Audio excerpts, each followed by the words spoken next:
नमस्ते दोस्तों, आज हम लोग पढ़ेंगे हिस्ट्री और हिस्ट्री में पढ़ेंगे तुगलक वंश पार्ट 2। मोहम्मद बिन तुगलक, इन्होंने खुरासान अभियान चलाया था। इसमें 3,70,000 सैनिकों को अग्रिम वेतन दिया था इन्होंने, और फिर समझौता हुआ जिस कारण युद्ध नहीं हुआ था खुरासान अभियान में ही। कराची अभियान, इन्होंने अभियान चलाया था, इसमें असफल रहे थे। एमबीटी के खुसरो मलिक के नेतृत्व में विशाल सेना पहाड़ी राज्यों को जीतने के लिए भेजी, लेकिन जंगल में भटक जाने के कारण मात्र 3 सैनिक ही वापस आते। जो कराची युद्ध हुआ था, इसमें एमबीटी ने अपने खुसरो मलिक को भेजा था, लेकिन वो पहाड़ियों जीतने के लिए भेजा था, लेकिन वो जंगल में रास्ता भटक गए, जिसके कारण केवल 3 सैनिक ही वापस आए थे। एमबीटी फैक्ट, एमबीटी ने जैन विद्वान जिन सूरी को दरबार में बुलाकर सम्मानित किया था। दिल्ली सल्तनत का प्रथम सुल्तान था जिसने हिंदुओं के त्योहारों में हिस्सा लिया। होली दिवाली, जो ये मोहम्मद बिन तुगलक था, ये पहले दिल्ली के सुल्तान थे जिन्होंने हिंदुओं के त्यौहार जो ही होली दिवाली होती है इसमें हिस्सा लिया। एमबीटी ने दिल्ली के सूफी संत शेख शिहाबुद्दीन को दीवान मुक्तक का पद दिया। जो एमबीटी था, उन्होंने जो सूफी संत थे शेख शिहाबुद्दीन को दीवान मुक्तक का पद दिया था। एमबीटी ने शेख मुइजुद्दीन को गुजरात का गवर्नर बनाया था। गुजरात का गवर्नर किसे बनाया था एमबीटी ने? शेख मुजिमुद्दीन को। एमबीटी की मृत्यु कब हुई थी? 20 मार्च 1351 में ठट्टा के निकट हुई थी। ये कहाँ पर है? सिंध का क्षेत्र आएगा, महाराष्ट्र के निकट आसपास। गोंडाल, भट्टा के निकट जो गोंडाल क्षेत्र था वहाँ पे। एमबीटी की मृत्यु पर बदायूं ने लिखा, अंततः प्रजा को राजा से और राजा को प्रजा से मुक्ति मिल गई। एमबीटी के दरबार में इब्न बतूता आया था। ये एक अफ्रीकी यात्री थे। इनका जन्म 24 फरवरी 1304 में हुआ था तांजियार यानी मोरक्को में। ये भारत आए थे 1333 में, और दिल्ली का प्रधान काजी नियुक्त किया गया था इब्न बतूता को। 1342 में एमबीटी द्वारा अपना राजदूत बनाकर इन्हें चीन भेजा गया था इब्न बतूता को।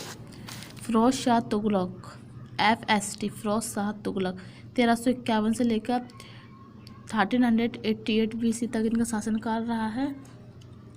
पिता रजब थे, एमबीटी का चचेरा भाई एवं सिपहा सलार था। माता बीवी नेला राजपूत सरदार रणमल की पुत्री थी। जो फिरोज शाह तुगलक थे, इनके 2 बार अभिषेक हुआ था। पहला अभिषेक इनका 20 मार्च 1351 में हुआ था ठट्टा में, और दूसरा इनका राज्य अभिषेक अगस्त में हुआ था 1351 में दिल्ली में। नोट, 1360 में फिरोज शाह तुगलक ने उड़ीसा में जाजनगर के शासक भानुदेव तृतीय पर आक्रमण किया था।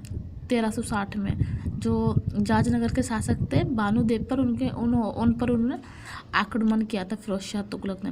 पुरी के जगन्नाथ मंदिर को नष्ट किया था। FST फिरोज शाह तुगलक द्वारा 24 कष्टदायक जो कर थे उनको समाप्त कर दिया था। उनकी जगह 4 नए कर चलाए थे इन्होंने, जैसे खुमशा जो युद्ध में लूटा गया माल होता है, खरास जो लगान होती है, खराज, जजिया ये गैर मुस्लिम करता है, ब्राह्मणों पर लगाए थे इन्होंने जकात कर।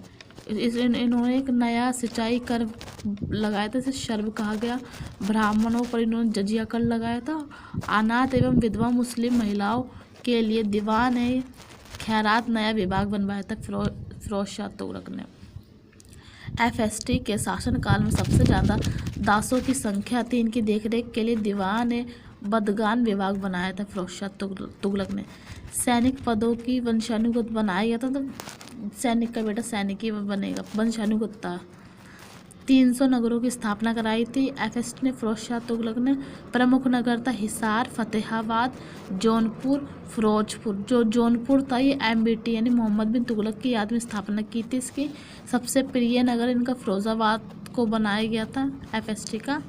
टोपरा एवं मेरठ अभिलेख को दिल्ली में स्थापित करवाया था फिरोज शाह तुगलक ने। गरीबों के लिए खैराती अस्पताल बनाया था, जिसे दारुल शफा की स्थापना कराई थी। दारुल शफा था, ये गरीबों के लिए अस्पताल बनवाए थे उन्होंने। इनका संरक्षण जियाउद्दीन वर्णी, इनकी 2 बुक हैं।